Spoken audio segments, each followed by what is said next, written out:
There's a particular way some people move through the world. They're the ones asking questions no one else thinks to ask. They're uncomfortable with surface-level answers. They need to understand not just what, but why, and how, and what it all means. If you're a deep thinker, you know this isn't always a gift. Sometimes it's exhausting. Sometimes you wish you could just accept things at face value like everyone else seems to. Sometimes you envy people who can watch a movie without analysing every scene, or have a conversation without dissecting every word afterward. But deep thinking isn't something you choose. It's how your mind is wired. And while it comes with challenges, it also comes with specific traits that set you apart. Traits that, once you understand them, help you make sense of why you are the way you are. So if you're a deep thinker, chances are you recognize yourself in these 5 characteristics. Not because they define you completely, but because they're part of the pattern of how deep thinkers experience and process the world. The first trait is an intense need for meaning. Deep thinkers don't just want to know what happened, they need to understand why it matters. Every experience, every interaction, every piece of information is examined for significance. What does this mean? What's the deeper truth here? What am I supposed to learn from this? This need for meaning drives everything. You can't just do a job for money.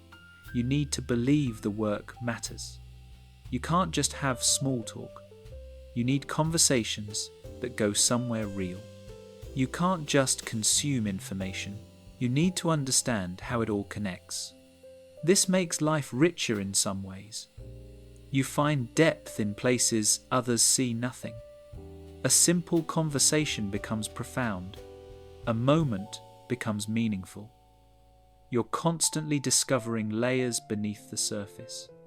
But it also makes life harder, because sometimes there is no deeper meaning. Sometimes things just are. And when you can't find meaning, when you can't make sense of something, it creates a particular kind of distress. You feel unmoored, lost, like you're missing something everyone else can see, or worse, like there's nothing there to see at all. Deep thinkers often struggle during times of transition or uncertainty because meaning becomes unclear. When you don't know where you're going or why, when the narrative of your life doesn't make sense anymore, you feel fundamentally unsettled. You need the story to make sense. You need it to mean something. The second trait is perpetual curiosity. But it's not the casual curiosity of wondering about random facts. It's an insatiable need to understand how things work, why people behave the way they do, what makes systems function or break down, what connects seemingly unrelated ideas. Deep thinkers are the people who can't hear a statement without asking follow-up questions, who read articles and immediately want to read 10 more to get the full picture, who learn about one topic and end up researching 5 adjacent topics because they need to understand the context. This curiosity extends to everything: philosophy, psychology, science, art, human nature, societal structures, personal motivations. Deep thinkers are generalists in their curiosity. They want to understand the whole picture, how everything relates to everything else. But this comes with a cost. You can never know enough. There's always more to learn, more to understand, more connections to make. It's mentally exhausting. And in conversations, your curiosity can be overwhelming for others. You ask too many questions. You want to dig deeper when others are ready to move on. You can't just accept simple answers.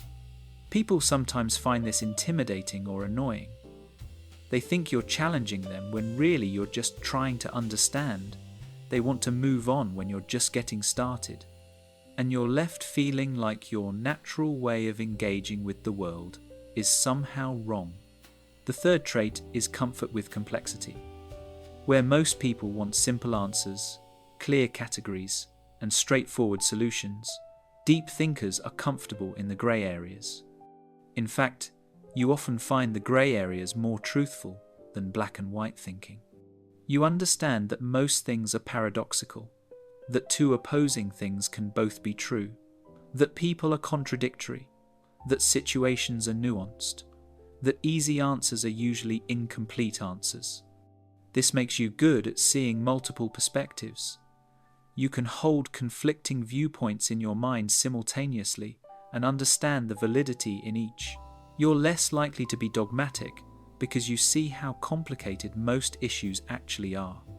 But it also makes decision-making harder, because when you can see validity in multiple options, when you understand the nuance of every choice, how do you decide? Other people seem certain. They pick a side and defend it. You see too many sides to be certain about anything. This can look like indecisiveness, but it's not. It's intellectual honesty. You refuse to pretend things are simpler than they are. You won't reduce complexity to make yourself or others more comfortable. And that integrity comes at the cost of certainty. Deep thinkers also struggle with absolute statements. When someone says always or never, you immediately think of exceptions. When someone claims something is definitely true, you think of contexts where it might not be. This makes you seem argumentative, when really you're just precise. The fourth trait is extended processing time. Deep thinkers need time to think. You don't form opinions instantly. You don't react immediately. You need to sit with information, turn it over in your mind, examine it from different angles, integrate it with what you already know. This means you're often quiet in group discussions.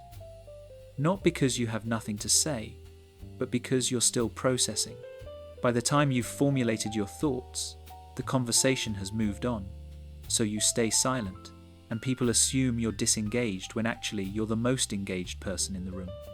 You also revisit conversations long after they're over. Something someone said 3 days ago suddenly clicks and you want to discuss it further, but everyone else has forgotten about it. They've moved on, and you're still back there, working through the implications. This processing style makes you thoughtful and thorough.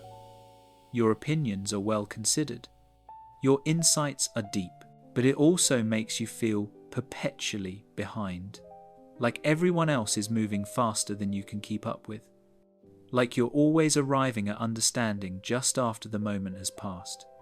It can be lonely, because the depth of your processing happens internally, privately.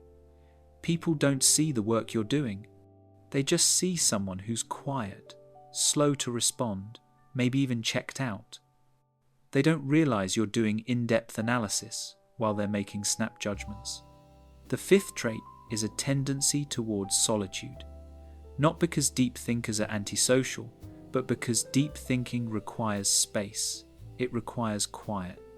It requires uninterrupted time to let your mind wander and make connections and work through complexity. Deep thinkers need alone time, not to recharge from people, though that's part of it. They need alone time to think, to process everything they've absorbed, to make sense of their experiences, to follow thought trails to their conclusions without interruption. This is often misunderstood. People think you don't like them, that you're depressed, that something's wrong.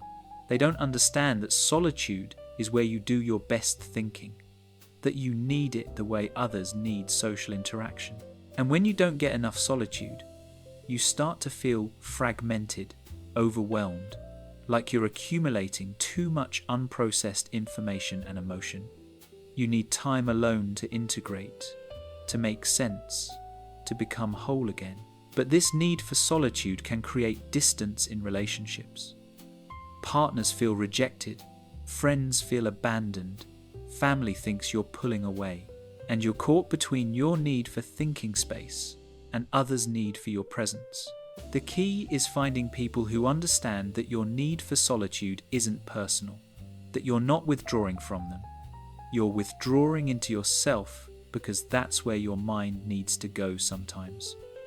And when you come back fuller, clearer, more able to engage authentically. Here's what these 5 traits reveal. Deep thinking is not just about intelligence. It's about a particular orientation toward understanding. It's about refusing to accept surfaces as sufficient. It's about needing to know not just what is, but what it means and why it matters. And this orientation shapes everything: how you work, how you love, how you make decisions, how you experience the world.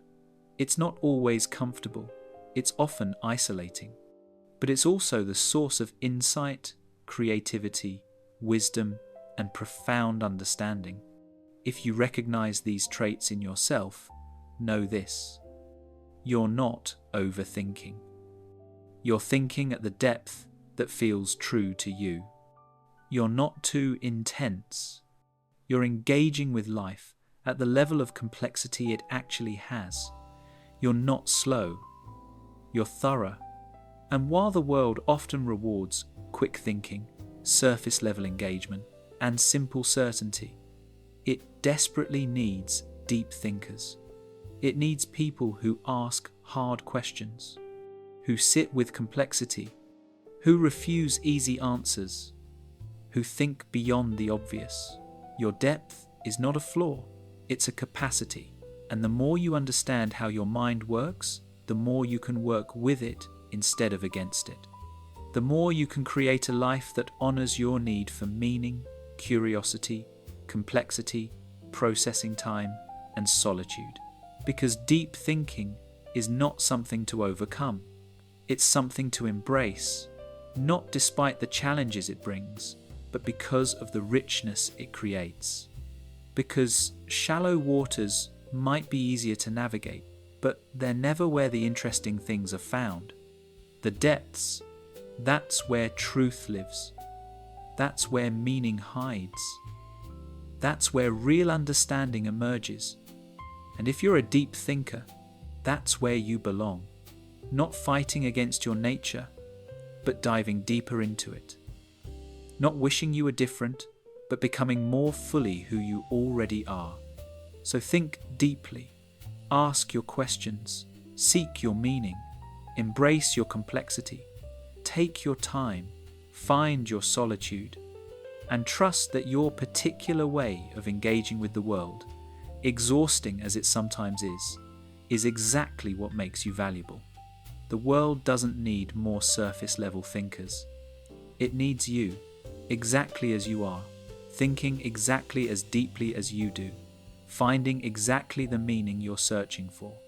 That's not a burden. That's your gift. And once you accept it, once you stop fighting it, once you let yourself be the deep thinker you are, everything changes.